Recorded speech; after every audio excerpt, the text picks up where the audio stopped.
Hi,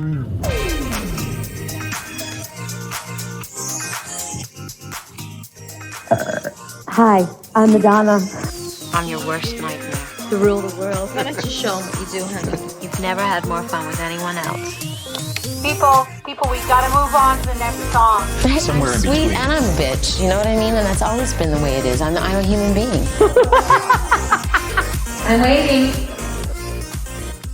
You're listening to MLVC, the Madonna podcast, your place for all things Madonna, Louise, Veronica Ciccone. Welcome, everybody. I'm Stefan, your fellow unapologetic bitch, here as usual with my co-host, Tony. Hey, guys, it's Tony. What if at a key moment in the game, my uniform bursts open and, oops, my bosoms come out? I mean, that might draw a crowd, right?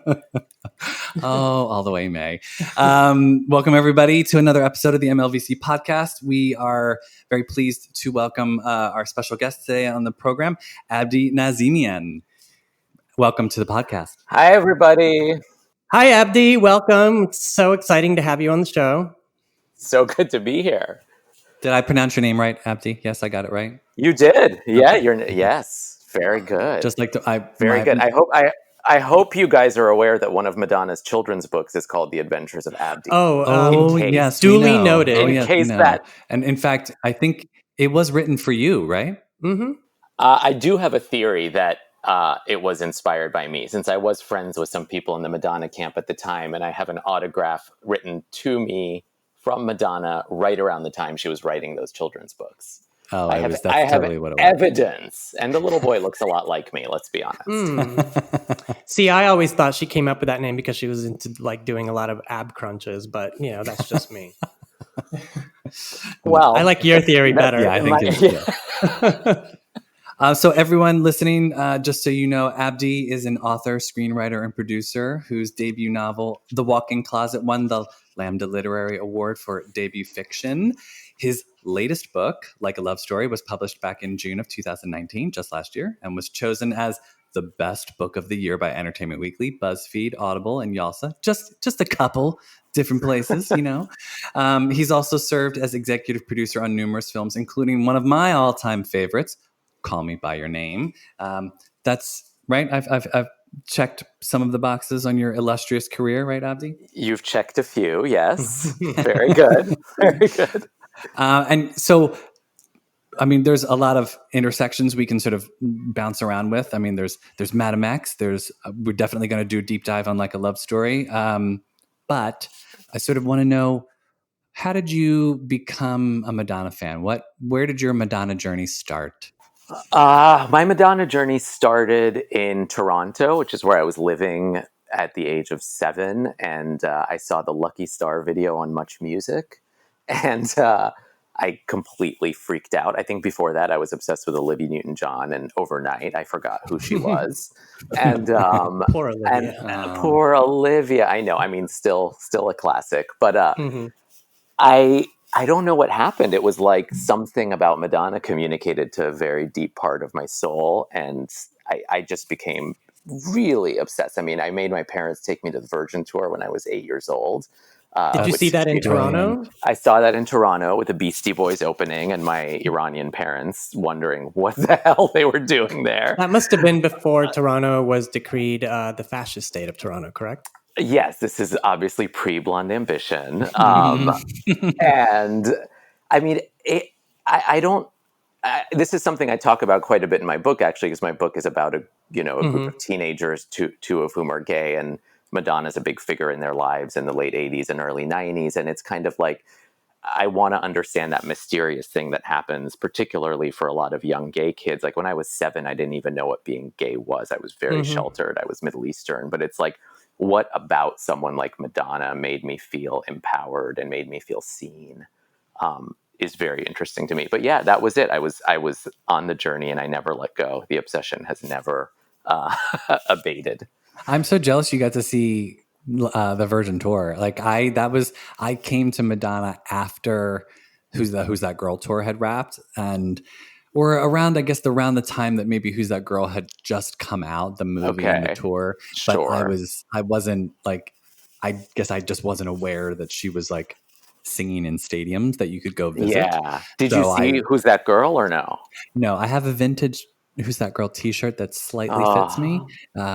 It's a bit of a crop top, but I'll still squeeze myself into it because it's vintage. As you should. Yes. I did go see the Who's That Girl tour at the Astrodome in Houston, Texas, and I was so far away, so far up that she was literally a dot. But I mean, all she did was run back and forth on that on that treadmill. But I mean, it was incredible because at the time it was Michael Jackson, Madonna, Prince, and I saw Madonna, and it just felt like such an event. And, especially anything that happens in the Astrodome is going to be huge, or it got to be, Oh, absolutely. Yeah. I mean, Who's That Girl is actually the only Madonna tour I have not seen. I've seen every single other show, including a lot of really little. I mean, I've seen her. I went to SNL when she performed, somehow got myself in.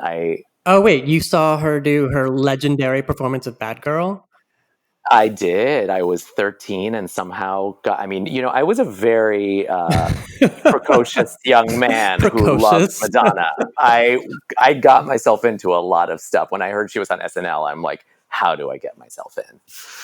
Oh my God. So pretty amazing. Yeah. I can say I was as precocious as you were, but my family was Catholic, and that meant no Madonna. Never. Well, I was also living in New York at the time, I should say. So when you're living in New York, you know.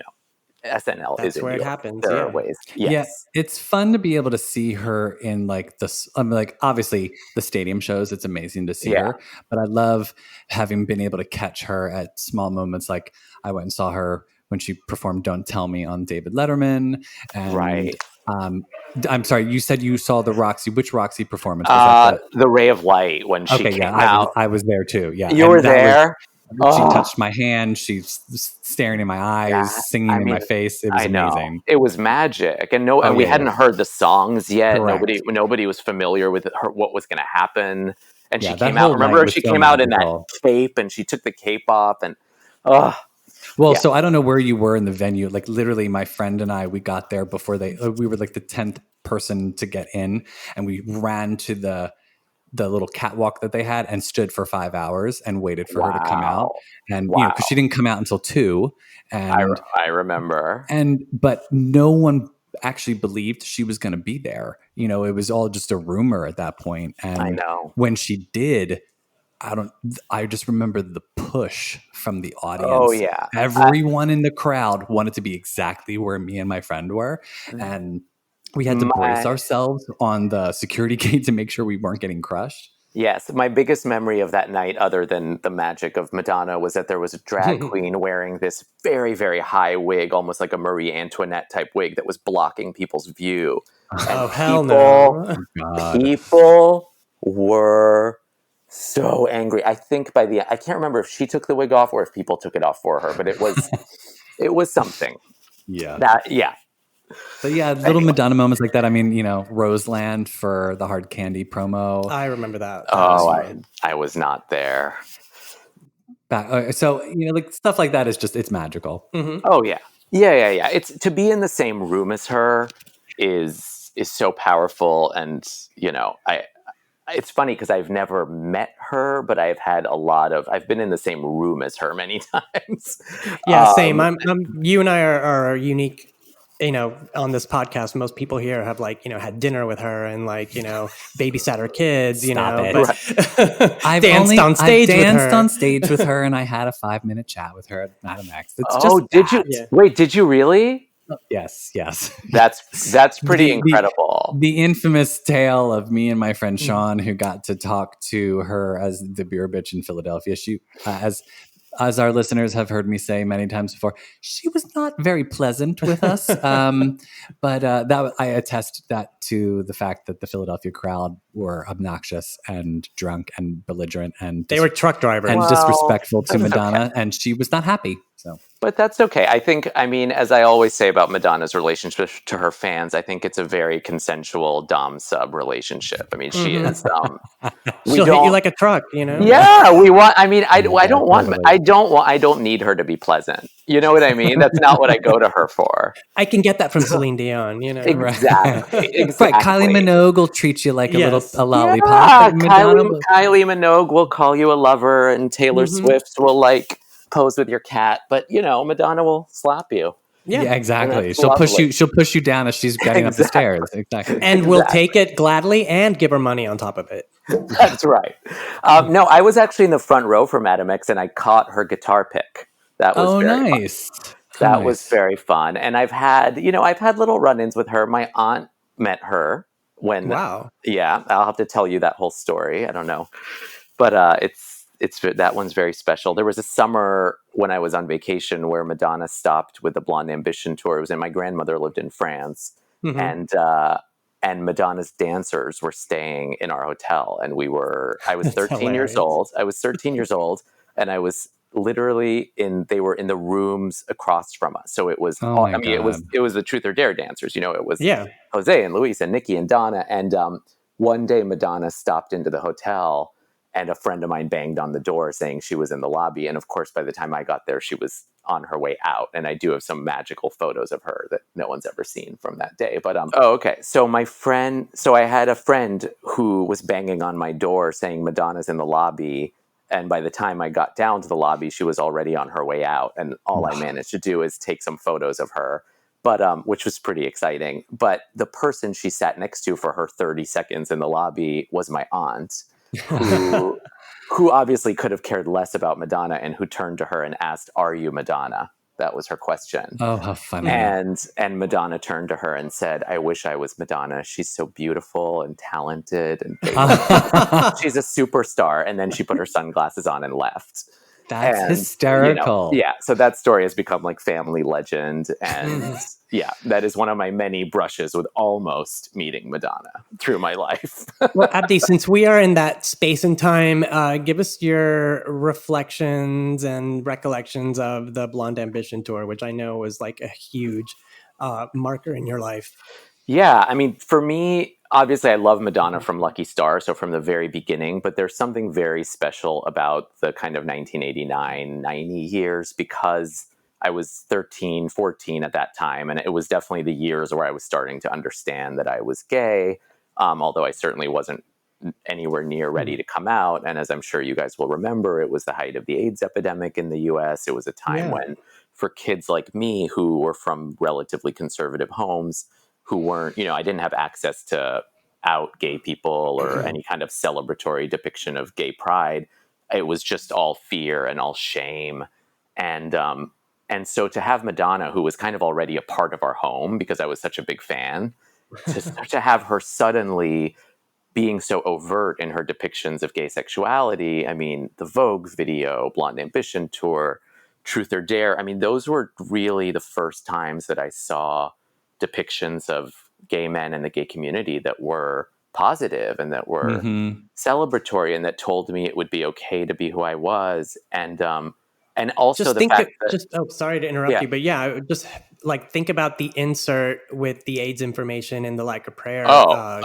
Of course, that never happened from anyone that we looked up to back then. Anyone. And it's funny because obviously Like a Love Story is a young adult novel, though many adults read it and love it, but it's primarily marketed to today's teens. And I feel like one of the things that's been such an honor is not only to tell them about the AIDS epidemic, about ACT UP and the gay community, but also to tell them a little bit about, the impact that artists can have. Because I think people forget in this day and age where almost every pop star is supportive of the gay community, they forget that in 1989, it really was only Madonna who was brave enough to speak out. And people, I think it really angers me when people treat it as if it was some kind of callous career move, when really it was this giant risk that could have ended her career. And it was so powerful. And for me, it's like, I'm Iranian, I'm brown, I look different. And if ever I did see depictions of gay people, they were white gay men. I mean, that's just all you saw. Yeah. So for her to be putting, it was all queer men of color. I mean, the power of it was incredible. And Yeah, I mean, I saw Blonde Ambition twice, kind of out of sheer luck. The first time I saw it in New York, which is where I lived with my my poor parents. I mean, they were, oh my God, they took me to Virgin Tour and Blonde Ambition. After that, they let me go alone. They were done. But Yeah. although I will say, props to my parents, they went to the Rebel Heart Tour without me, which is wow, nice. right? Wow! All these years later, They missed went on their own. Madonna. My mom loves her. My mom loves her now. She probably wanted to get on stage and dance with her. Like I'm sure she did. I'm sure she did. But yeah, I mean, it's just very. It was hugely impactful. And then the second time I saw Blonde Ambition was that summer in France, because we happened to be staying in the same hotel as the dancers and the crew members, and one of the crew members gave us 4 tickets, and so we saw it in Nice, the show that ended up on HBO. On HBO. Oh my God! Sure. So you got to see her with the hairpiece and Yes, with the curls. Yes, Jealous. I saw Blonde Ambition with both hairstyles, With both looks. Yes, and That's both awesome. were. And I honestly can't even pick a favorite. I mean, obviously the ponytail is more iconic, but the other one was. Yes, but there's something about the way the curls look towards the end of the show after she's like sweat through. I don't know. There's just something really sexy about the way she looks towards the end. I know. I Not agree. everyone gets that. I agree. Yes. So I would say for me, the impact of that era, other than the fact that I think it's the peak of her, I think it's the peak of her power over the cultural conversation, which I think is what Madonna is so good at, and that I think is where she really was owning the cultural conversation and making the country and the world talk about things they didn't want to talk about, which is what I always think is her biggest, positive quality. I just love that about her. But for me, it was really the awakening of my sexuality and of my self-acceptance. And I've always said that without Madonna, I don't know when I would have come out or accepted myself. And I know a lot of queer people of our generation feel that way. So I'm grateful. Yeah, well said. I mean, I had similar experience. It's like almost as if Madonna gave me permission to come out. She was telling me it was going to be okay because there were others out there, and the feelings that I was having were, part of her music. It just the words she wrote described a lot of internal feelings that I wasn't getting from Debbie Gibson and Tiffany. You know what I'm saying? Yeah. No, and I think that's the thing that's so cool. I mean, I actually went to as part of my job as a YA novelist, I go speak to high schools, and I was at a high school recently, and one of the high school girls was wearing a cut-off music era Madonna t-shirt. I'm not kidding. She didn't even know I was coming to speak or that I loved Madonna. And I asked her, I'm like, why are you wearing this t-shirt? And she said her mom introduced her to Madonna, and now she loves Madonna, and why. And but then I asked her who's the artist who kind of speaks to you, and she said Tyler, the Creator, which I thought was so interesting because, again, that's an artist who's really breaking boundaries and telling young people, you're allowed to be weird, you're allowed to break the rules. And I think that's what Madonna told so many of us. I mean, back then when, you're right, like Debbie Gibson, Tiffany, so many people were not reflecting that sense of rebellious, powerful, self-acceptance. Madonna made it okay.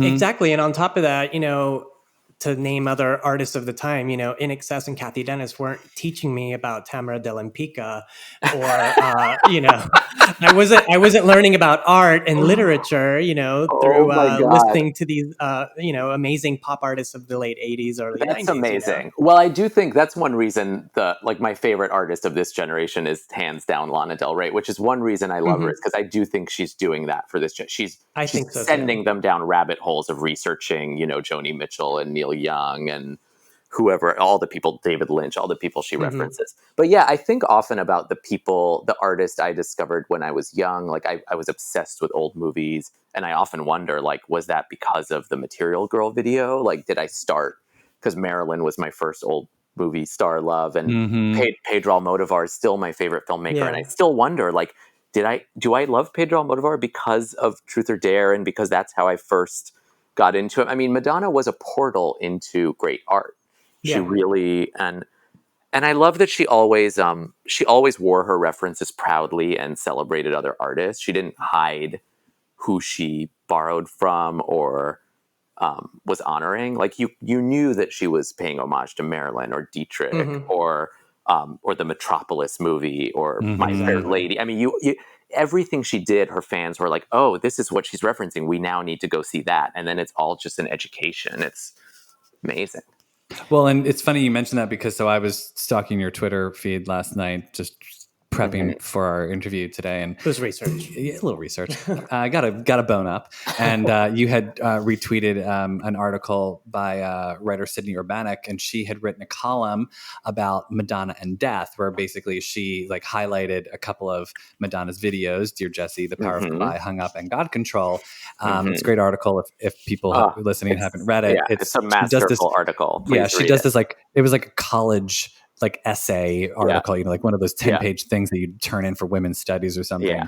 And she does a deep dive onto like Madonna and death and how like at the, like no other pop star has sort of talked about the topic of death so much in different ways that Madonna has. And she sort of like highlights it in like using those 4 videos as an examples of like her mom dying or a relationship dying or a physical body dying. And the one thing that I loved the most was how she talked about Power of Goodbye, which is such a gorgeous video and gorgeous song and such an Madonna looks gorgeous. Like everything's gorgeous. One of my favorites.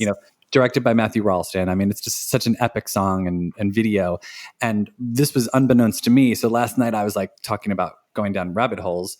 Sydney mentions in her article that Power of Goodbye at the end, when Madonna's walking off into the beach and she kicks off her shoes and you see the ocean waves, whatnot. It's basically a shot by shot homage to the Joan Crawford movie Humoresque, which I had no idea. I'd never seen the movie, but then there's a link in the article that takes you to a YouTube video that somebody had edited together, a shot by shot comparison of Humoresque with Joan Crawford and Power of Goodbye with Madonna. And I was like, oh my God, this is amazing. I had no idea. And I love that one, that she did that and I didn't know about it. And two, that in my Madonna fandom, I'm still learning things that she's doing even to this day. I love that. Yeah, there's so many references. And I mean, another reason I love that is because I'm a huge Joan Crawford fan and Humoresque is one of my favorite movies. But as I talk about in my book, the fact that Joan Crawford is one of the people not mentioned in the Vogue rap is it's shocking. And the fact that Joe DiMaggio is in favor of all these, iconic movie stars who belonged was always very disturbing to me. An otherwise perfect song. But so I think in some ways that was like Madonna doing right by Joan. Yeah, exactly. It was Madonna's apology to Joan for not including her in Vogue. Let's now talk about your very entertaining and heartfelt book, Like a Love Story. I started it several times, and then one day I just picked it up and read it from cover to cover, and I had an emotional journey. Aww. It was so good, Abdi. I'm from that generation, so reading about the summer of 1989 was like, wow, I didn't go through what those kids in the book were going through, but I understood all the feelings, and the soundtrack was exactly the same. Keep It Together was my favorite song, Like a Prayer, and then when the remix is still my favorite remix, and then when Me too. It's so it's so rare to hear that. It was like Soul to Soul and Lisa Stansfield, all wrapped up into Madonna. Very current for her, but also then when Blonde Ambition dropped, and that was the final song, and the way that it was presented was it's my favorite Madonna live performance. Is Keep It Together from Blonde Ambition. So the book just takes you to a place in time that a lot of people don't know, and if you could tell us a little bit about the setting and how you incorporated just the love of Madonna into this, this. Sure. Yeah. I mean, the book, well, first of all, it's called Like a Love Story, obviously as an homage to Like a Love Story. Yes. Thank you. I'm not even going to try and sing it as like I'll never sing again, by the way. We don't sing on this podcast. I am the worst. I know. I'm not the best singer. I'm not the best dancer. I push people's buttons. The book tells the story of 3 teenagers who get involved in AIDS activism in New York City in 1989 and 1990.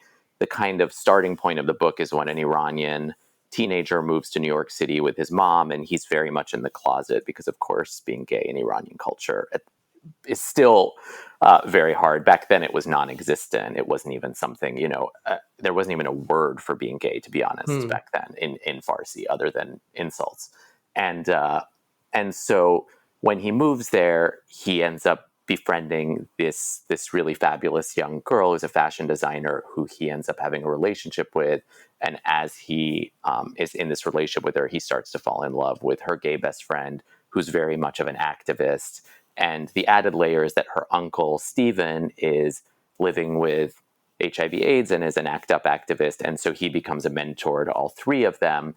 And it's like, when I tend to describe it, I say it is a love story, but more than anything, the reason I called it like a love story is because it's more of a love letter to all the people and places and things that allowed my generation to have the abundant lives we have. So it's funny because as I was writing it, the one thing I knew is that I felt like in depictions of the AIDS epidemic, there were more stories about the generation that came before mine that was on the front lines, which makes sense. But I didn't feel like there was a story that really mirrored my experience, which was that I was a little bit too young to be on the front lines. I was too young to have lost many friends or to be an activist myself. I was coming of age as a gay man when all the messaging was fear and shame and before it was treatable. So I also wasn't young enough to not feel the psychic effects of that. And that's what I wanted to write about. But I guess the surprise to me as I was writing it is that it became this slightly more hopeful book than I expected, because I realized as I was writing it, wow, like I have this amazing life, and it's because I found mentors and friends, and it was because activists fought to give me this life, and it's because people like Madonna fought and represented my community and mirrored me back to me. So I think that's where I wasn't planning on having Madonna be a part of the book, to be honest, when I started writing it. That was a big surprise to me. But I think the reason she became such a big part of it is because I didn't feel like I could write about the things that helped me accept myself and helped me, become the gay man I am today without writing about Madonna. It just became so natural. And so, the Iranian characters falling in love with Madonna is a big part of the book. Just like I discovered her, he discovers her a little later than I did. But I kind of described that process of both falling in love with an artist and also how she helps you to see yourself. The Blonde Ambition tour is a big set piece in the book. The characters get to go. And, that's a very important scene to me because as we discussed, that tour really changed my life. And I wanted to just show the way that music and art can be a form of activism in the way that it creates change, So in the midst of reading the book, not to give anything away, but when there's like the discovery that the characters are going to see Madonna at the Blonde Ambition tour, I just let out this huge gasp. I was like, oh my God, he's so going there. Like he's actually going to like take us there, It was so good though. My favorite part though, which I feel like it's so well written and it just brings up so much, is the part early in the book when Reza, our main character, goes to the record store and buys his first Madonna record. And I'm sure that's like a feeling that a lot of us can really relate to. And I just can't say enough about that. I mean, he's looking through, he sees the record, and then his friend is kind of talking to him at the same time. Can you talk about that a little bit? Yeah, I mean, so obviously those of us of that era remember, this is pre-streaming, pre-iTunes. We had to go to the record store, and it was such an event. And I really wanted to both capture that feeling of going to find your favorite music, but then also in the era I was writing in, Madonna only had a few albums because it takes place in 1989, 1990, and two of them were Like a Virgin and Like a Prayer. And so the two gay characters end up in a discussion about why does she name her albums Leica. And it's funny because I always remember thinking Madonna was always going to do this. And of course she never did it again. But I was always expecting, right? I know. I keep waiting for her to do it again. Like a bedtime story. Like a bedtime story, like a mother, like a ray of light, whatever. But what I found so fascinating and what I think is very resonant for me is that one of the reasons I think Madonna communicated to a deep part of my soul is because as a young gay man who was very closeted until I was in my early 20s, I was very I was very involved in performance all my life, in performative qualities of being one thing on the outside and another thing on the inside. And that kind of duality of hiding something as you perform something else, I think is exactly what Madonna does and did.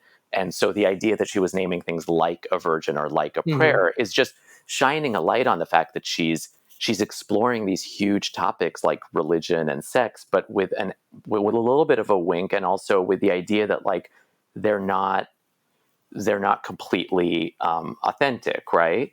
Yeah. And I think one of the things the characters talk about is she didn't do that for True Blue, which of course is like the album that, you know, talks most about love, and she was in love at that point, and that maybe that's something she actually takes completely seriously, that when it comes to love, there isn't an artifice. Love is actually the core, and everything else is artifice, right? Like a virgin, like a prayer, but not like True Blue or, you know, like a love story. And I think that's something that really resonates with me in Madonna's messages. She has a sense of playfulness and irony about everything in the world, but she does take love very seriously. And at the core of her work is this desire and need for human beings to love each other and support each other. And I think that that's very beautiful. So that's what that's about. I also love that you describe that gray area that we all kind of lived in as Madonna fans in the 80s, where do people think I love her because she's so sexy and erotic, or do people think I love her because I'm gay? You know? Well, that part of the book comes directly from my life. I had this is not a joke. So related to that too. You did, yeah. I mean, when I was 10, we moved to the suburbs, and I had a Madonna room. We had this little suitcase room. And I took all the suitcases out, moved them to the basement. This was the East Coast where we have basements. And I made it the Madonna room. And it was like, I remember my mom always talking about me having a crush on her. And even when I came out, I came out to them in my early 20s. I brought it up. Like, how could you not have known I had a Madonna room? And even then they were like, we thought you were in love with her. But that's a very valid thing for two Iranian parents who don't understand gay culture and gay iconography to believe, right? Oh, I had the same exact experience. I mean, grew up Latin American. I remember being so bold and brave and buying with my own money the large, blow up poster of the cover of Harper's Bazaar, with the blonde hair slicked back. So I had that on my wall, and my mother's like, "Oh, you couldn't like somebody that's a little bit more beautiful or cultured." And then cut to a couple years later when I came out to my family and no one believed me. My brother's like, "Come on, guys, he has a Madonna poster on his wall." And then I hear, "Well, we thought that you were attracted to her. We thought that you liked blondes." And I'm like, That's "Oh, so well, Yeah, no, it's I've been reading the book as well, and there was so much of it that like was resonating with me, not just in becoming a Madonna fan and the experiences that you go through with that, but like also just like it was hearkening me back to what it felt like to realize you were gay for the first time, and the feelings that you get when you're experiencing those like twinges of love or a sexual attraction to a man for the first time. And it was like throwing me back in such a great way where, I'm a little bit more advanced in my years, and let's hope so. Now it's not as that excitement that it used to be, maybe. And it was so wonderful to just go back to that time when it was like exciting and brand new, like virgin, and I loved that. I loved sort of like being able to read that and be transported back to that time in my own life where it was like, oh yeah, that's totally what it was like. Yeah. And that's one of the things that, made me very emotional about, yes, Abdi, I cried several times while reading Tony loves to cry. Tony cries. I love to cry. I love to cry. One of the things that really got me emotional when I just closed the book, I was like, I am so happy that like burgeoning gay teens have something like this to read, because I wish I'd had something like that to read. I was like sneaking Edmund White books, from the library and getting yelled at for just even touching them, for, someone who's 13, 14, who's coming out and to read, something that's, set in the 80s and, tells them about another place and time, but also informs them that what they're going through is normal and it happens to all of us is just, it's a gift. So thank you. Thank you for saying that. And it's I mean, it's funny because I do think I write these books first and foremost for the teenage me. Like it's like writing the stories that I wish I had when I was young, and then the beauty is when you find that it actually resonates with people today. And I think the sad truth is that, you know, writing about the late 80s and early 90s, it is resonant for kids today, because just like back then, you know, there are teens who feel like their voices aren't heard, you know, just like the government was ignoring the AIDS epidemic. We have a government that's ignoring whole swaths of people and putting communities in cages. And, you know, it's just it's just this sad thing that you realize the line between the past and the present isn't so long. And there are kids today who still feel ostracized and still feel like they need to learn, you know, the importance of activism and community and all of that. So yeah, it's been kind of a privilege to tell the story. Yeah, well, and I think what's great also is that, you know, like just thinking about like how Madonna, like you were saying, Madonna was such an influence on you, and you didn't even really realize it maybe at the time, sort of like what was you were responding to. I mean, I know as a closeted gay kid at 15, you know, when Vogue came out in that beautiful video, and I was obsessed with that song and that video the entire year that it was out. And I mean, to the point where, and you know, God bless our parents for dealing with us. If they knew, if they didn't know, just like it must have been quite comical for all of our parents to have to deal with seeing our response to this figure that they didn't have any interest in. Right. And, you know, here's my mom taking me to the Willow Grove shopping mall to buy a suit for picture day.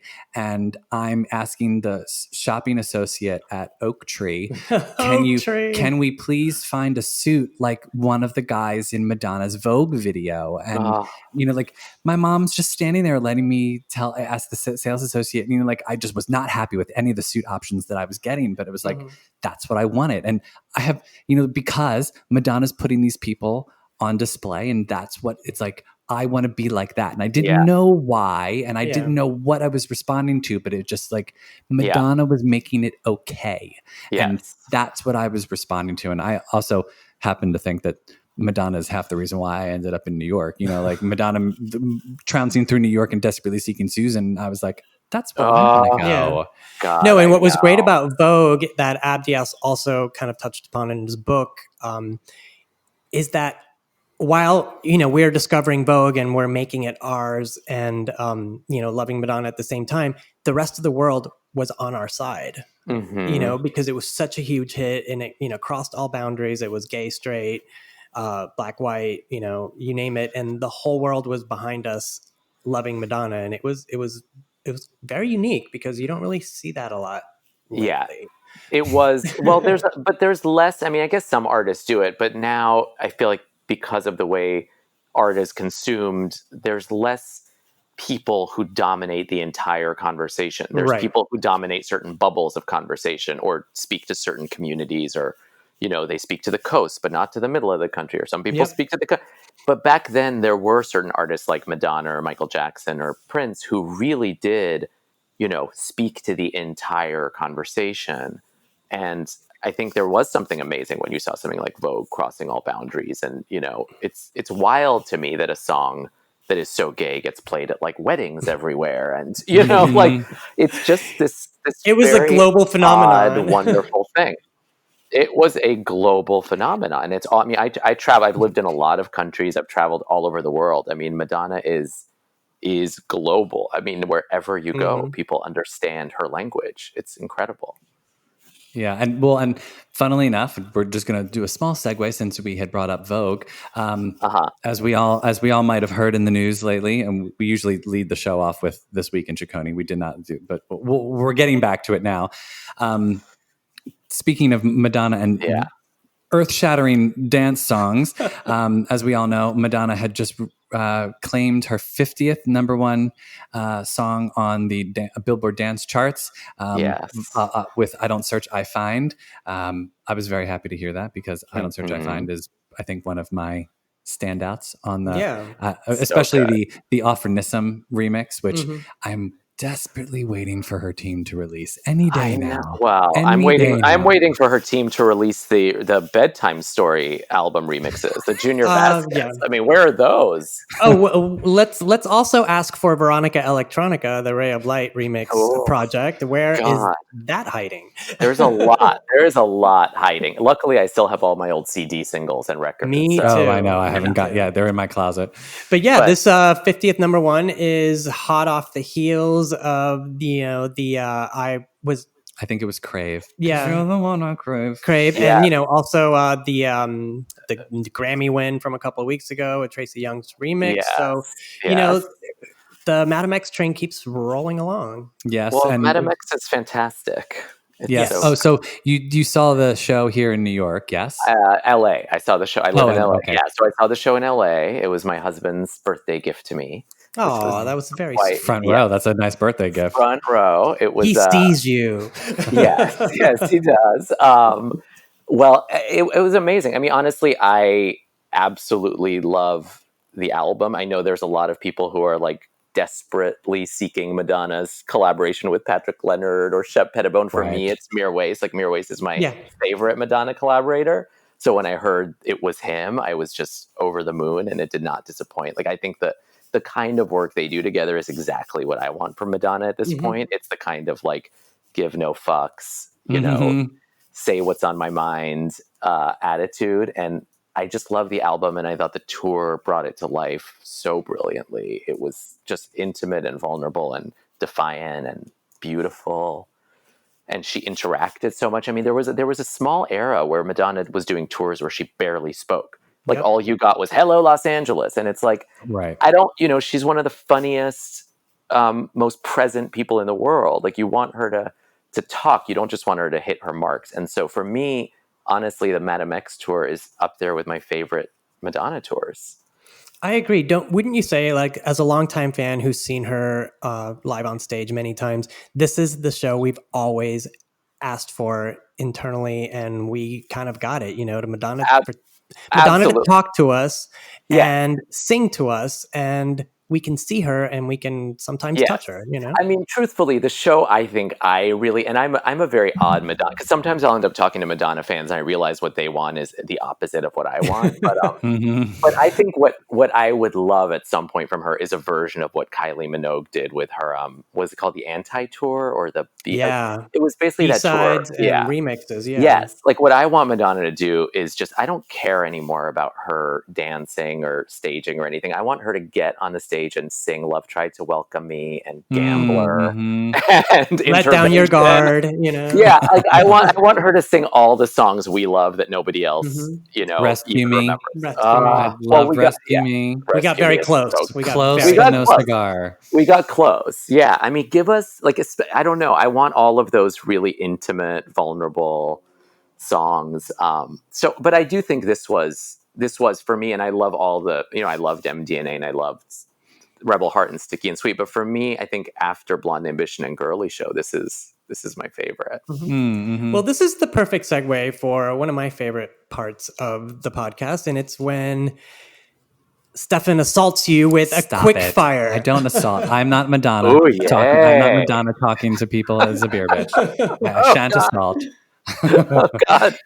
Don't trust me. She will not hear the end of it when I speak to her again. But don't you also feel like on this tour, in the context of her talking segments, she's addressed so many things that she's never addressed before. Like she's addressed her British accent. Apparently in London, she made this comment about it, which I thought was brilliant.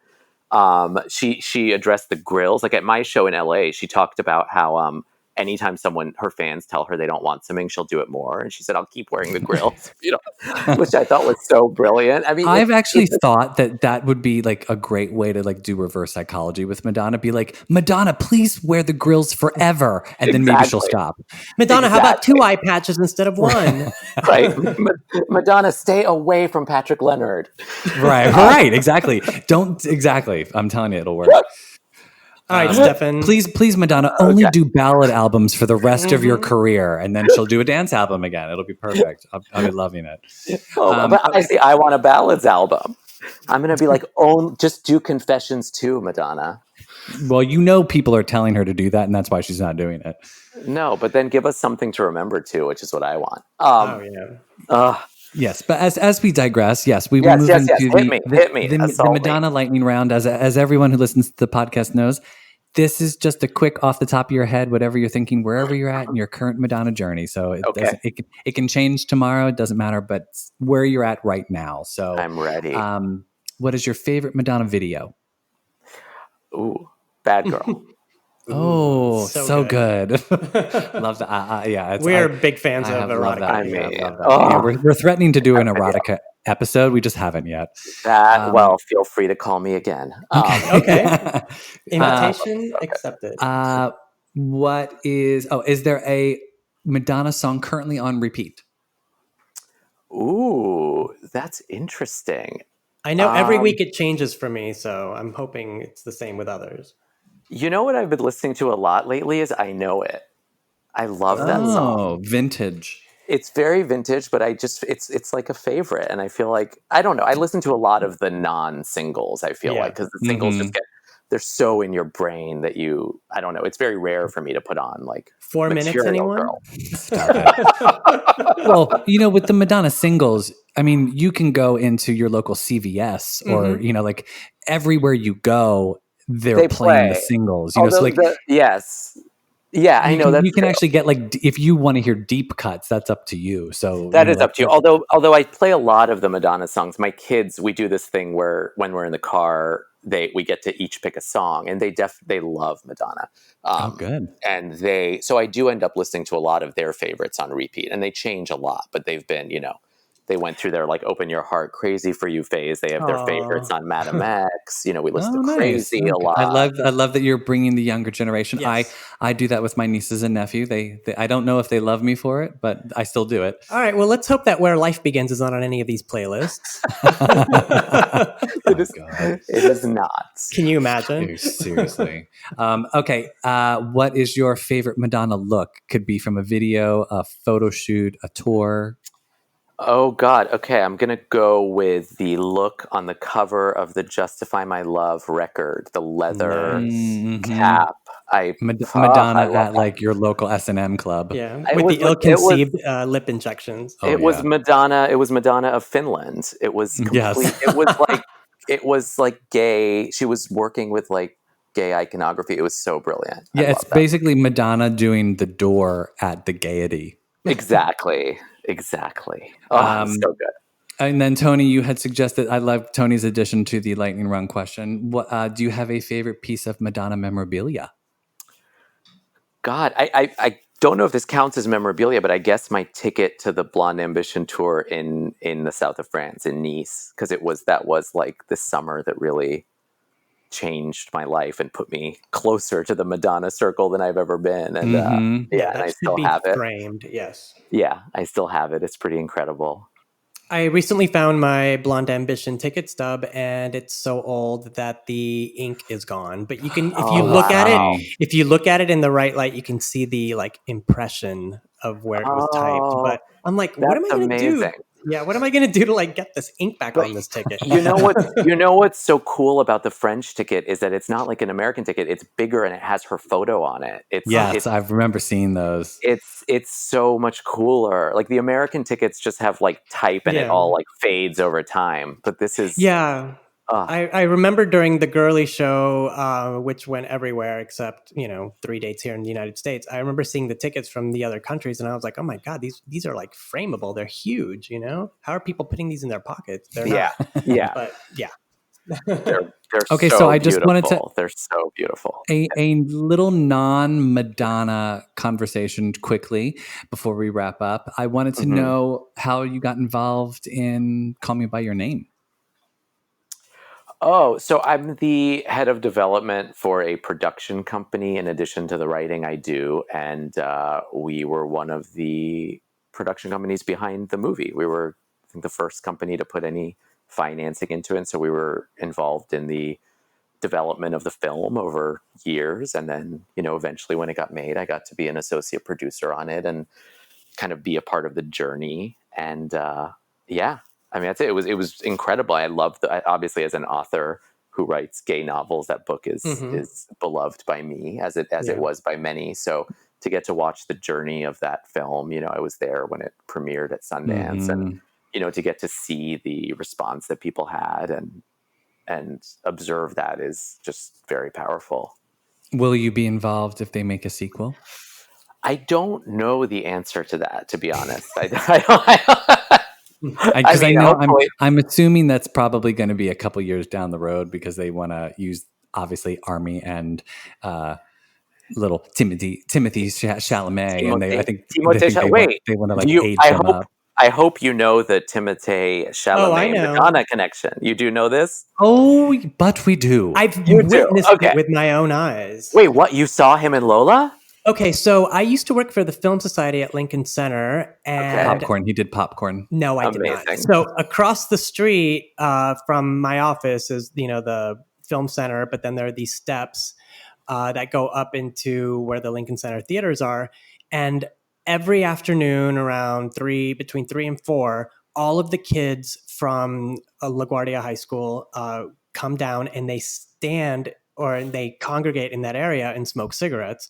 And one day I'm just like, walking out of my office, like, oh my God, Madonna's daughter's downstairs. And I was like, okay, running down there just to kind of look at her, look at her from the corner of my eye. And another girl who works with me is like, oh, she's with that guy from Homeland. That's all I remember. Well, that's who he was back then. Right. And then I was like, I don't know who that guy is. Whatever. Get out of my, get out of Lola's, way. But it was, it was very exciting for me, as it would be for any Madonna fan who's grown up seeing Lola, especially as a baby, and then she's got a cigarette in her mouth. Oh my God. But yeah, it wasn't until a couple of years later that I realized that's the kid who was with her, and then I found out that they had dated briefly. Yeah. Yeah. And look at him now. Look at him now. Elio. Yeah, and then cut to him at Madonna's Oscar party the night of, the year that Call Me By Your Name was nominated, and he apparently danced with her that night. I mean, come on. You got to love that. You got to love that. We'll have to ask him when we have him on the podcast. Oh, yeah. Don't you want to know his favorite Madonna look? No, I'd actually, if I had him in front of me, I would only ask him about Vanessa Paradis, but that's just me, Wait, what does he have to, I don't know what he has to do with Vanessa Paradis. He's been dating her daughter, Lily Rose Depp, for the last 6 months. Oh, okay. Okay. I was like, please don't tell me he's dating her. That's not. No, but I was just daughters of pop stars. You know what I was just thinking is that the Timothée Chalamet, my favorite Timothée Chalamet look is his harness on the red carpet, which was very Madonna Justify My Love. Mm-hmm. Yeah, very inspired by Gautier. So there you go. There you go. Mm-hmm. Well, hey, he's going to slowly recreate all her looks on the red carpet. That would be wonderful. I would love that.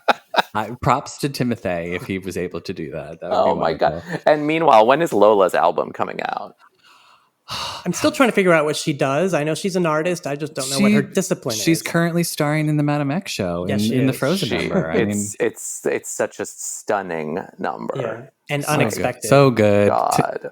Tony was crying. Of course. Oh, who could? All 4 times. Yeah, all the time. All the multiple times that we went. Tony saw it 4 times? Yes, accidentally. I only planned to go. Actually, I only planned to go once, and then didn't think I was going to go at all because of the way that the ticketing rolled out. But let's we don't talk about that. We don't talk about that. God, I'm so jealous. But yeah, I entered the icon contests. And she was here in Brooklyn for 3 weeks. So I mean, that's all I really... we averaged. Well, I went 6 times. I didn't think that was going to happen, but God bless Philadelphia. Yeah, we didn't plan this. I didn't. I was going to go again with my friends, but then because we were in the front row, I was reticent to kind of sully. You can't. Although I have to tell you, I know you probably want me to go, but speaking of being in the front row, I do want to tell you about... We'll just keep chatting.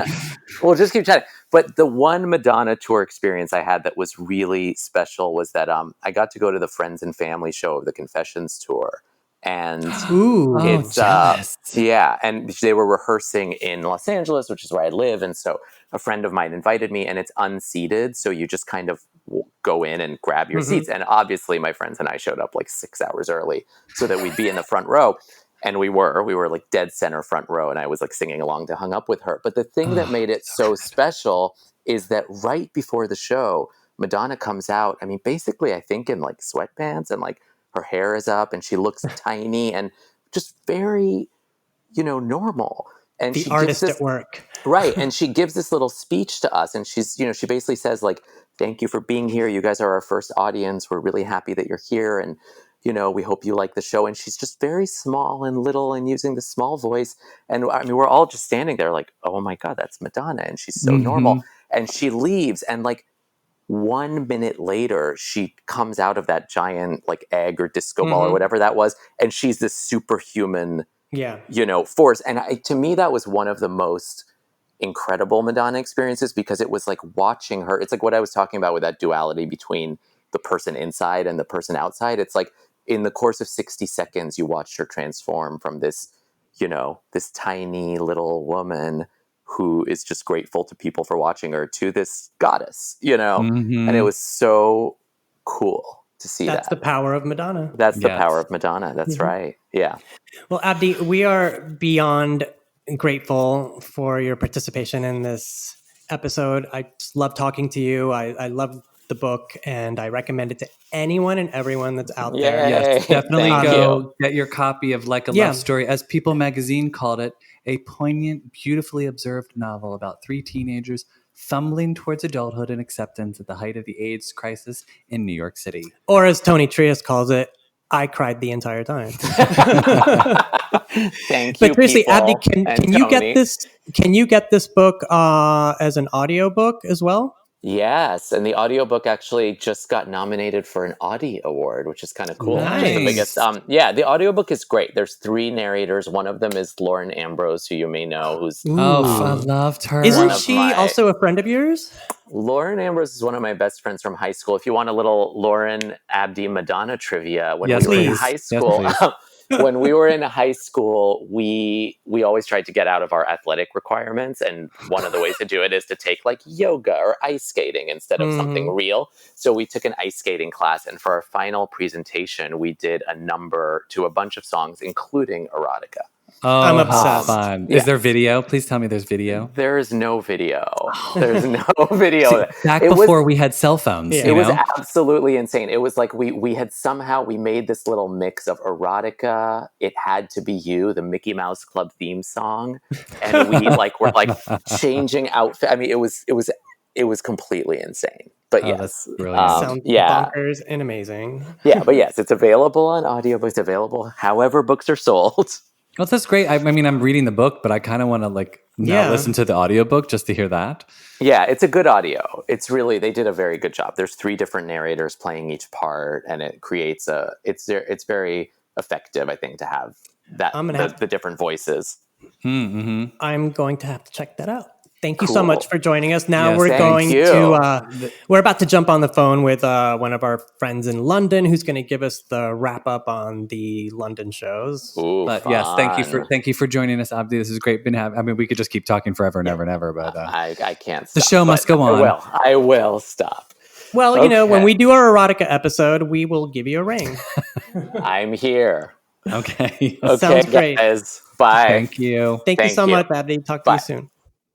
Okay, everybody. So next on the podcast, we have Jonathan Pert. Jonathan is hailing all the way from London, but he's going to be our man on the street correspondent for the Lisbon shows and the London shows. Jonathan, welcome to the podcast. Thank you. Thank you for having me. Yes, I will be giving you some sidewalk talk, if that's not too bad of a pun to start off with. No, we enjoy a Madonna pun here on the podcast. Oh my God, it's our first Scottish accent. Welcome, Jonathan. So what's going on in London town today? Well, it is a cold, wet, grey Sunday and the rain is bouncing off the pavements. But in saying that, first of all, Madonna's in town. So obviously it's a joyous couple of weeks or 3 weeks. And the sun is just gazing out slightly. So things are looking up, and this is going to be a ray of light in my Sunday talking to you guys. I'm looking forward to it. Oh, thanks. I mean, Madonna's in town. Her love's coming down like rain. I know London and the rest of the United Kingdom love it when Madonna's in town. So what's the vibe like there? Oh, pumped. Everyone's really excited. There's something really special when she's here in town, and I think it brings back so many memories for us kind of long term fans and hardcore fans when Blonde Ambition came here and she had her wrist slapped for saying fuck on the radio loads of times. Am I allowed to say that? And Yes, of course. when she first hit these shores, like for Who's That Girl and Round Hay Park and stuff, there's so much nostalgia, and the British fans know how much Madonna loves the UK. And on the Rebel Heart tour, actually, she mentioned the UK quite a lot, and she talked about her friend David Collins that she was very close to, the interior designer who... Yes. And she disclosed to us that he'd written Substitute for Love, and that when her and he were really close, obviously, he'd kind of collaborated with her on that song, which I wasn't aware of. So her love affair with London, I think, began when her and him hung out during the filming of Evita, and she opened up to us about that during the last tour. So it was really interesting. She also told us that she bumped the tills, stole from the tills in her Saturday job in New York so that she could afford to come to the UK one day because she was so keen to come here. But also, don't forget to tell us about those amazing appearances at GAY over the years. Did you ever get to go to any of those? I wasn't. No, I'm afraid I wasn't in London at that time. No, so I didn't get to. And the also GAYs. the one-off at Shepherd's Bush Empire. I think that was for music and as well for the Sticky and Sweet era. That was Brixton Academy. It was really, really hard Brixton to get tickets. Academy. Brixton, well, it's all the same to me. yeah. And she's always done quite a lot of promotion here. I was at the Graham Norton Madam X kickoff, like the birth of Madam X. So, nice. Oh my God, she was so surly that night. Oh, listen, I have to say, not at all. Afterwards, at the fan Q&A, she was an absolute doll. She was so fun, and that's great to hear. She was amazing, absolutely amazing, very humorous, very kind to everyone. She signed some tattoos on the stage, and some people kind of rushed to the stage to get things signed, and I didn't have anything with me for her to sign, but I walked towards the stage and she saw me and she went, "Love you," and I was like, I can't believe she just acknowledged me and said that. Like, it's so natural, so kind. There was no need for her to do that. I mean, Scots must do it better, We have our moments. No, but here's the thing. The reason I thought she came off as surly is because I'm pretty sure now, I mean, after what you've just said, but remember she couldn't really sit properly because of her corset? Yeah, her boobs kept spilling up, right? Yeah, her boobs kept spilling out. And but yeah, she had a cute moment with Sheryl Crow, which I really liked to see. So yeah, and when somebody she enjoyed her pink champagne after someone handed it to her. So, Jonathan, you've been seeing a bevy of Madonna Madam X shows, right? You were present at some New York shows in Chicago, correct? Yes, indeed. Yeah, where the hell have you been? All over. So, it started when I signed up, obviously, for the fan, the verified fan kind of headache thing that everyone was cursing. So did my thing with that. Yeah, painfully familiar. Did my thing with that in the spring. I kind of just had my fingers crossed and prayed that I was going to get to go. And I got word through in due course that I'd had a Crave package for New York, 4th row. So I was obviously thrilled with that. Yeah, over the moon. And it was about her 4th night into the shows. And then, as my lucky star would have it, she cancelled the first shows, so I ended up being opening night, and through coincidence, that was the Tuesday night. Yeah. Well, whichever night was the opening night, the world opening night. I was Tuesday there. night. I didn't have I was supposed to have tickets for the original Tuesday night, and then she canceled, or for the original opening night, and then she canceled. So that the what became the opening night, you probably saw me. I was standing outside hustling, telling everyone about the podcast. Ah, yes, those early days in the Madam X tour, the stuff of legends. Yeah. So yeah, I miss spending every week at BAM. I gotta say, taking the train out to Brooklyn and just dreading every single day, knowing that you're going to be up for 19 hours. Oh God. Yeah, I wouldn't give it away for. Yes. Yeah. Well, so that's what I'm most curious about is the difference between, obviously you were here in New York and Chicago, and then now in Lisbon and London. She's been going on actually quite early compared to her states Very arrivals. much so. Yeah, marked difference with Europe to the States. I mean, New York opening night, I think we were about 10:45, 11:15. Yeah. Hey, that's very early for Madam X. Yeah, absolutely. I mean, yeah, and the Lisbon shows and the New York the London shows, excuse me, have been around like 8:45, 9, so really, really civilized by Madonna standards. Wow, that's like the crack of dawn. First She's thing in the rolling morning. out of bed. So that in itself has been a massive difference, and I think there was so much anticipation, and there was some nerves, obviously, around opening night for all of the fans, because none of us knew, obviously, what to expect or how this was going to play out, and it's one of those things that you think, God, I'm rooting for her. Like, I really want this to be a success, because the Madam X album has had such critical acclaim, and I really wanted the theatre to back that up. But I also felt like, if it's going to be Tears of a Clown on a bigger scale, are people really going to get this? And hands up, I'm the biggest Tears of a Clown fan. I went to Melbourne. I won tickets and went to Melbourne the next day on the plane to get to Tears of a Clown. Slept out on the pavement. Listen, that's what you do. That's what you do. You know, Yeah. Madonna calls, you get on that plane. Exactly. So I loved the Melbourne show, but I did wonder how this was going to kind of translate for a tour. But obviously, I needn't have worried, because it's been phenomenal. Correct. I think when I got to Lisbon, the big difference was the crowd are less jaded, somewhere like Portugal, and because it's the birthplace of Madam X as well, I think they really had a pride in her being in their hometown. I went shopping during the day in Lisbon, as you do, and I was chatting to some people who worked in the shops, because they were obviously sort of asking, "Oh, what are you doing over here?" And are you visiting? And there was a huge amount of genuine fondness for Madonna in Lisbon, and they loved the fact that her son was playing soccer over there. They also really respected the fact that she's researched her Lisbon history, and she has not just come over and hijacked Lisbon, she's actually blended in and really kind of bowed down almost to their culture. There's a brilliant Madonna tour in Lisbon I think it's called MLVC Tours. You can get them on Instagram, and it's a Brazilian guy who took me and all of my friends around Lisbon and showed us Madonna's favorite fado clubs. He took us to the famous Lisbon steps. He took us to where she rode her little scooter around and stuff. So that really kind of added to the excitement of being able to see a little bit of Madonna's Lisbon before the shows. That is so cool. You have to forward that information. Okay, to yeah. us. I was gonna say, I don't know if you heard the last episode of our podcast.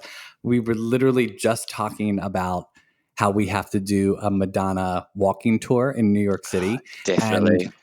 And I'm gobsmacked to hear that somebody actually, because I was going to say it's like MLVC tour would be like a perfect name. So I'm pissed that somebody stole the idea already. Oh no! There's room enough for everyone. But here's my question to you, Jonathan. Though, Sure. Was there any mention of the Batucaderas on this tour of Lisbon? Did you take the walking tour? Yes, I took the walking tour. I think it's called the MDNA walking tour, the MDNA biographical tour, actually. So your name is still safe. Oh, okay, good. Okay. We can still keep that. Okay, I'm literally going to take that.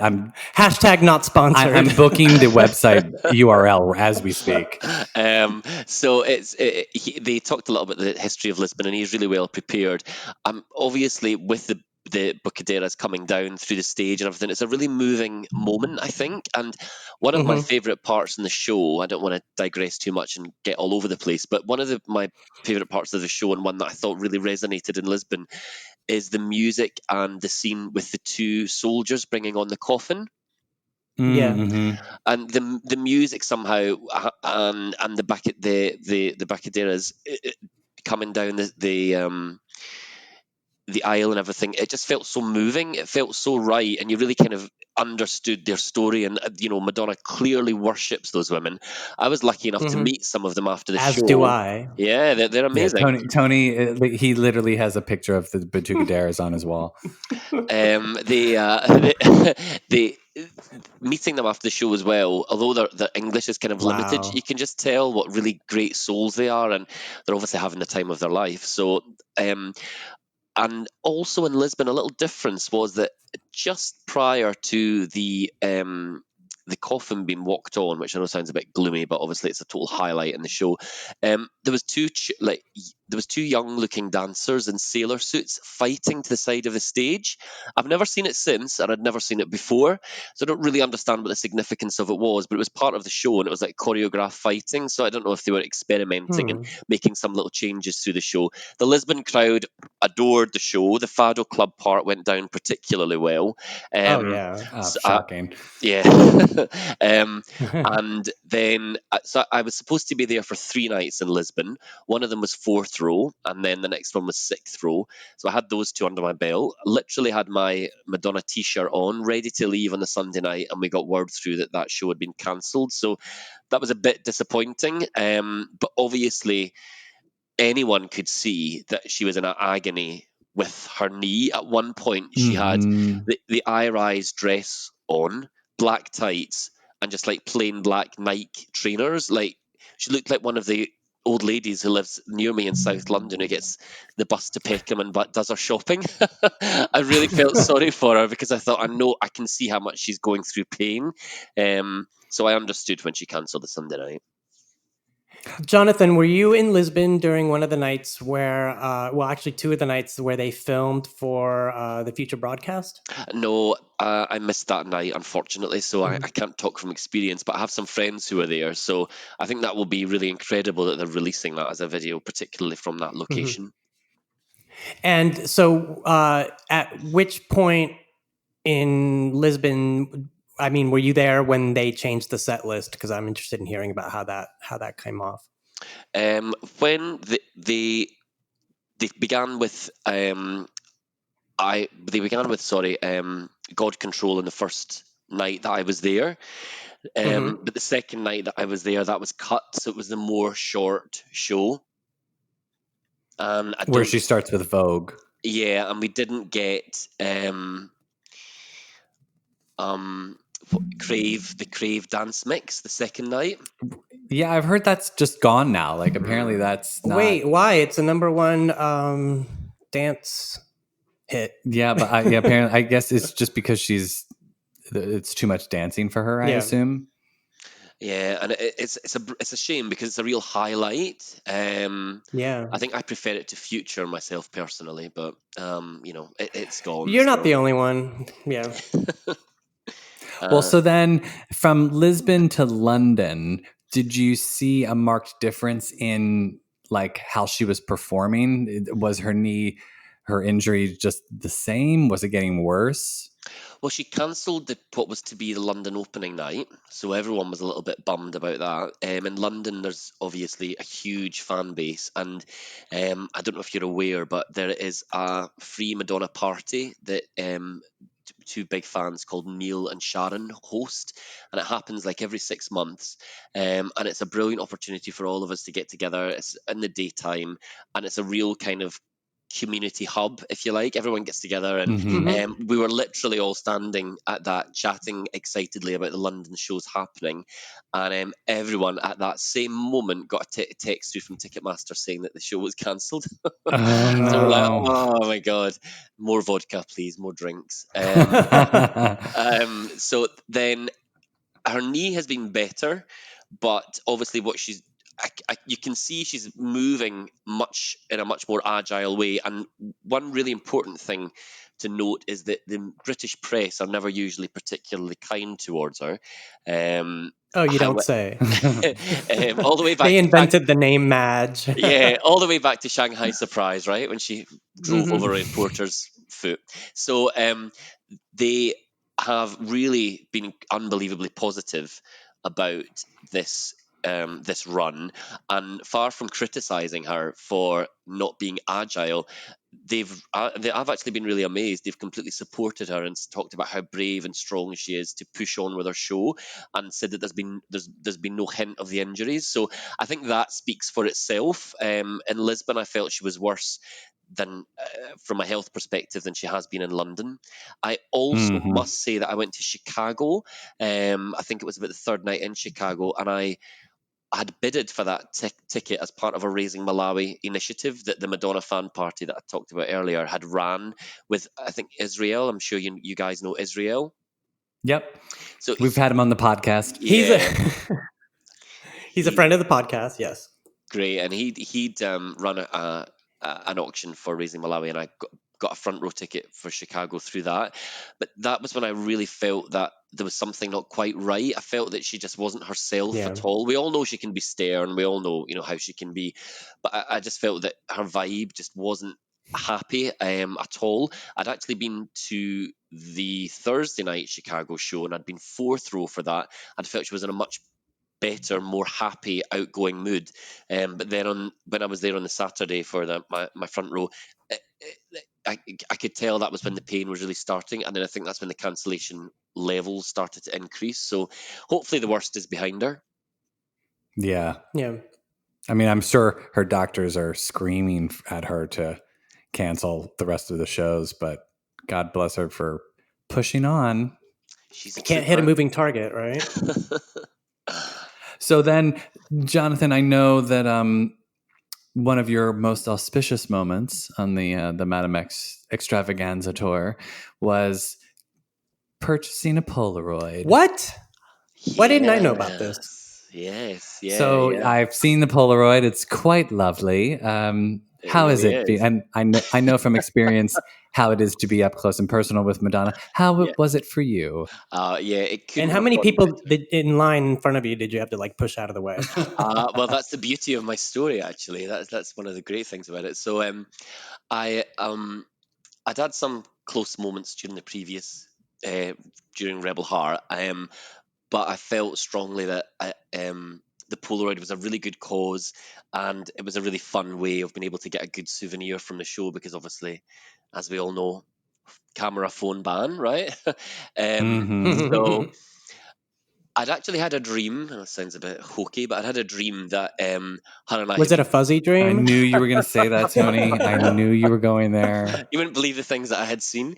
So I had a dream that her and I were chatting. Obviously, with it being a dream, it was completely off the wall, and we were chatting on the set of Desperately Seeking Susan.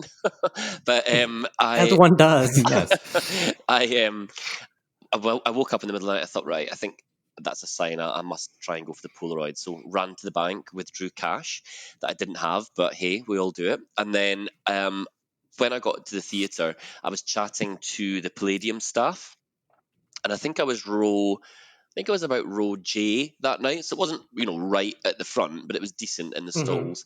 And as I was chatting to the Palladium staff, I thought, this is a non-starter. Like, no disrespect to them, but they just don't sort of get the importance of this. And also, all their job is really to prevent nut jobs from running to the stage. So they're probably not going to encourage me to run to the stage at the right bit. So then, but this is your moment, Jonathan. Don't they understand? Yeah, exactly. This is my one chance. So this used to be my playground. Come on. So I chatted to some of my really good friends who were in the audience, and I think that's one of the, not to digress, but that's one of the great things about the Madonna fan group. People think, she's just a pop star, it's just someone that you look up to, but there's so much support for each other in the Madonna fan community, and there's actually so much genuine kindness out there towards each other. One of my friends actually said, well, look, if you want to go for the Polaroid tonight, I'm not going to do it, so that you have a chance. So little things like that, sacrifices that people make, helping each other out with tickets or helping each other get to events, whatever it might be, I think that's such an underrated and positive part of being a fan. So my friends were in the audience, one of whom had gone for a Polaroid already, sort of gave me a little bit of advice, and I spoke to Madonna's security team directly. So anybody who's thinking about going for the Polaroid, just be direct, try and stay calm, which I know is easier said than done. Her security. Did you talk to some of those big head security men. Yeah, they're amazing. Yeah, like Yeah, kind of yeah, they 6'6" mountains. So Yeah.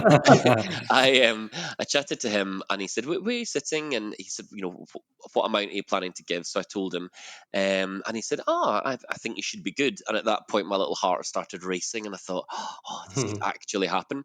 So he said, I'm going to come and get you at the right moment, and don't worry, I'm going to shove you right in front of her, center stage. So Lucky. I kept thinking, oh, he's going to forget. He's going to forget. This is too good to be true. Something's going to happen. He's going to break his leg in the first half of the show and then not be able to come and get me. So Julie, he appeared, took me down to the front of the stage, and lots of sort of casual fans or fans we didn't recognize were in the front row, and they immediately started bitching. We call them local fans. Yeah, local. That's a great expression.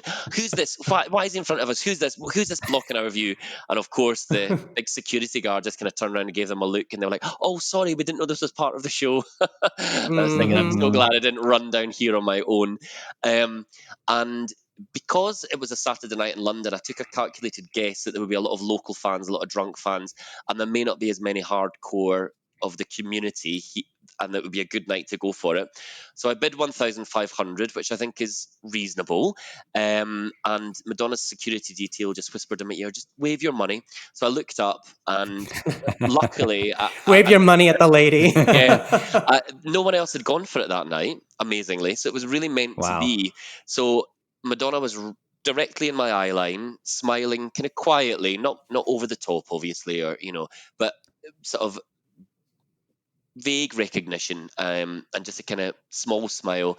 And then she just gently kind of walked towards me and said, a lot of people try and buy this Polaroid because they want to show off to their friends. They want the friends to think that they're really loaded. And I need someone that's actually got stacks and stacks of cash to come up here and make good. And I was thinking, oh God, Jonathan, don't blow this. Don't be nervous. Don't try and make any dumb as long jokes. as it's more. I thought the stakes are too high. Like, don't try and articulate 35 years of fandom in 3 minutes, because it's just not going to work. And I did prepare myself before. I thought, I want to say something brief and to the point, but I want to say something relevant to her at this moment, because I know that Madonna always wants to look forwards, and she doesn't really appreciate, huge nostalgia. So because she's fully inhabiting the Madame X persona at the moment, and I happen to love this era anyway, she said to me, now, a lot of people will try and shortchange me. You're not going to shortchange me, are you? So I said, look, Madonna, you've never shortchanged me in 30 years, so I'm not going to shortchange you now. And she kind of nodded, and the audience kind of clapped, and I thought, oh, I've got everyone on side, thank God. I didn't want everyone to boo me. And then she said, so, what you got for me? And I put down my money. And she said, and what's your name? And I said, Jonathan. And she went, Jonathan, I like your Scottish accent. And then she smiled, and she kind of handed me the mic, and I said, Madonna, I just want to very briefly take this opportunity to say, not just from me, but on behalf of every single person in the audience and backstage, thank you for battling through despite your pain and your injuries, and your discomfort. We respect you, and we absolutely love you for your dedication to your craft. Nice. And it was a really special moment, because, not to blow my own trumpet, but I was pleased I didn't make it about myself, and I was also pleased that it resonated with her, and she gave me this beautiful big smile, and her eyes kind of, well, her one eye, because she had a patch on, but her one eye kind of moistened a little bit, and the whole audience were really just happy to hear it. And I felt that I spoke on behalf of all of our London fans, and I felt it was my responsibility to do that at that moment. And she just smiled and said, I think that's called being a masochist, Jonathan. So then she said, so what do you do? What do you work as? And I said, I work for an app that helps people buy properties. And she went, oh, I don't like the sound of that. And then she went, actually, I don't care what you do, because you've just contributed to a cause that's very close to my heart, and I love that. And she shook my hand, and I said, can I give it a kiss? And she just nodded. So I gave her hand a kiss, and she just said, thank you. Yeah, I just felt that at that moment, she was an absolute doll. She was really warm towards me. I didn't get the slightly more what will we say, sarcastic, humorous Madonna. Extra Madonna. Oh, you mean the Madonna that I got in Philadelphia? Yes. We've all It had just goes her. to show We've you, all when it had comes her. to speaking to Madonna, it's all about the approach, right, You Stefan? never know what you're going to get with Madonna. And sometimes you get warm and friendly, and other times you get not. Listen, Jonathan, I'm glad you took definitely. one for the team. Yeah, Yes. yeah. It was a fantastic Jonathan, moment. And you had sent us the Polaroid. We will definitely post that when we aired the episode. So thank you for sending that to us. Thank you for coming on the podcast, being a guest, and telling us a little bit about your Madame X experience. Wait, Jonathan, are you going to Paris? Yes, or is I this am. the end of I your... am. Oh, No, you are? No, I'm going to Paris, of course. Yeah, front row. In fact, actually, Paris is my Medellin package, so I'm really excited about that. Oh, that's the package where you get to dance in the Congo line with her on stage, right? Yeah, no audience participation. Did you read the small print? Can you imagine though? That would be amazing. I would have wanted to buy that. You know? No, I think the Medellin package is when you get a Colombian feast backstage after the tour. Right. Yeah. Oh, you get to marry Maluma, I'm not going to make any jokes right now. I'm not going to make any jokes. Well, listen, Jonathan, since you are going to Paris, take some snaps and send them to us, and we'll post it on the MLVC podcast Instagram. I'd love to. Also, you can follow Jonathan on Instagram. It's at JohnOP. So that's spelled right. JONNOP. JONNOP. Yes. John That's OP. it. Yeah. You can follow all of his adventures following Madame X. Yeah, past and previous adventures. There's lots on there, so you can look at all the videos when she's chatted to me in the past, and yeah, definitely. Well, Jonathan, thanks so much. We loved having you on the show, and we look forward to catching up with you soon. Yes, and everybody, thanks for tuning in. Thanks for tuning in for this week of the MLVC podcast. We'll be back in no time, and absolutely, you can follow us on Instagram at MLVC Podcast. Also, you can drop us a line. Check out our internet presence at www.mlvcpodcast.com. And yeah, you can listen to us on Apple Podcasts, Spotify, Luminary, anywhere that you hear podcasts. Exactly. We'll be there. Anywhere and everywhere, we will be there. So we'll see you guys, and we'll talk to you soon. See ya. Thank you.